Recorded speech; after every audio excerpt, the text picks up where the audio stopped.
This is John Wilson's My View now.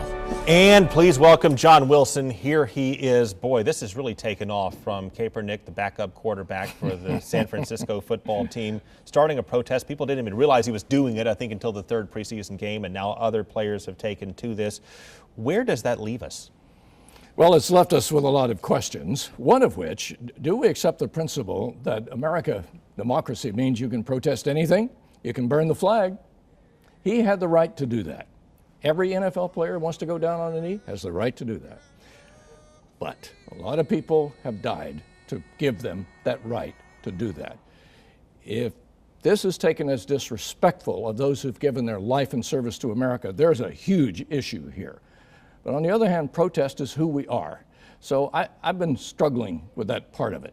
So if the protest is about social injustice, now let's refine that a little bit. Are we talking about racism?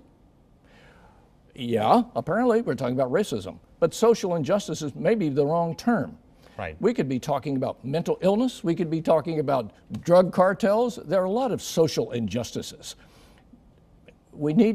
I think it's misdirected, and it needs to be more specific about exactly what the protest is. Now I'll throw this in a different direction for you. The third verse of the national anthem. Yes. Do you know about that third verse? I do, the third stanza. It's been open to interpretation, but you have many who say, wait, this is blatantly racist. Francis You're Scott, talking about, you're Francis, talking about slaves. You're talking about meaning slavery. the doom of the grave. That's why we don't sing the third verse. We sing the first verse. The second verse is okay. The third and the fourth get into problems. Francis Scott Key, I won't call him a racist. I didn't know him, but he had a slave. And he wrote that third verse to, in effect, support slavery. Yes. So the national anthem is an issue, but we're long past that. The anthem has become a symbol of this country. So a protest against this country needs to be more specific from my point of view. How's the NFL handling this in your take? I don't think they're handling it at all because they allow penalties for infractions on the field. I think there's a matter of principle involved here that the NFL has to get behind, and they're not behind it at all. What should the NFL then do? I think they need to set a standard. They set a standard for their behavior on the field, don't they? Yes. Yes, they do. They set a standard for how they behave in public, don't they? Yes. Yes, they do. How do they let this get by? All right, you're the NFL commissioner. You're Mr. Goodell for a day or a week or a year. What is that standard? What does that standard become?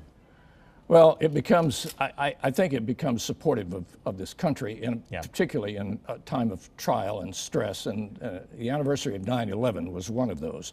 Those of us who were part of all of that in one way or another, we lived through that on 9/11 all over again. Every minute of that goes through our minds.